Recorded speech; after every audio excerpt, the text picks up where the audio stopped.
Good morning from Yami BTV. Wishing you all well on another glorious day to be alive coming from down here, right? So I'm going to clear up a couple of things again with this early morning talk. And one of the few messages that I've been getting is about when people make threats online, right? So obviously we know that empty-headed is saying, don't worry, I'm going to send a few people around. Don't you ever understand that if anything did happen, that it won't be you coming to get me, obviously, but the people that you're suggesting that are going to come, don't you realise that you'll be locking them all up? Can't you see things like that, man? It's ridiculous from a grown man.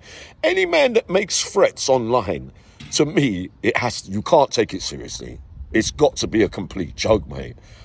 So I hope that you understand that, and these so-called fake beefs online. I'm not talking about the fighters as such. I'm talking about people in general that are going to be saying, yeah, you wait till I get you, this is going to happen and that's going to happen and all that. It doesn't make no sense, mate. It's an unwritten rule to say things before they've happened, even after they've happened, because you're implicating yourself and everyone. Right, answered that. Now, everyone knew when I met Matt Legg in the car park that day, all them years ago, right? Must be around about a couple of years or so when I first came out, right? We was joking in the car park. It's really obvious that I wouldn't be able to beat Matt Legg in a straight night. He's a professional boxing fighter, much more professional and much more superior athlete with a high IQ around the fighting things that he used to do. All right, so you can't put yourself in Matt Legg's bracket, right? I'll tell you, one night I was pissed as arseholes. I tried to steal it on him for a joke. I threw 5 punches, just moved the human yammy like that. You know, he's such a lovely bloke, Matt Legg. Matt Legg doesn't hit women. He carries himself proper in public. He's one probably, you know what, sometimes in my heart of hearts, right? Because, you know, Matt Legg, he doesn't bully and do things like that. The Inquirer's the same up there, the narrator. I'll get to that in a minute, right? He doesn't feel the need to tell people what he could do. He hardly talks about himself. Everyone that meets him say, I like Matt Legg. I'm telling you, mate, you can't put yourself in Matt Legg's bracket, right? And look, oh yeah, the other thing I was going to say, right? Think about this, right? Matt Legg and the Inquirer as well. The Inquirer could have a right row, right? I've been out with him a couple of nights, way back in the day, right? Another one who doesn't push himself about and bully people and trouble people and talk down to people and belittle people, right? Look at this. The Inquirer's a great narrator now, right? He learned a little bit off me, if he's honest, when he first come out.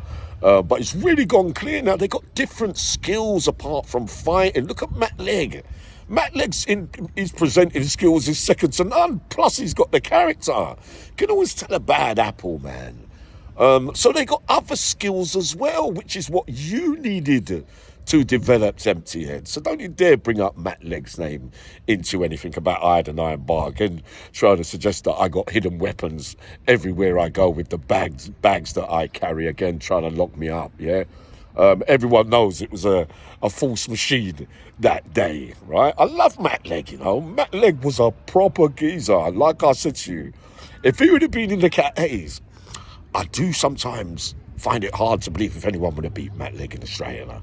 It's just that Matt Legg doesn't really want to fight, mate. He had his little badness when he was younger and all that. But don't compare yourself. You've got to be the only man that never knew that was a joke in the car park. Yeah? But real friends, whether they're better fighters than you or not, they won't fight back because they know that they can win those battles there with me, man. Everybody put up with my bollocks over the years. So many hard men I met throughout my life that wouldn't fight me back, but I couldn't beat them. John Gray was the same. Tony Argent was the same.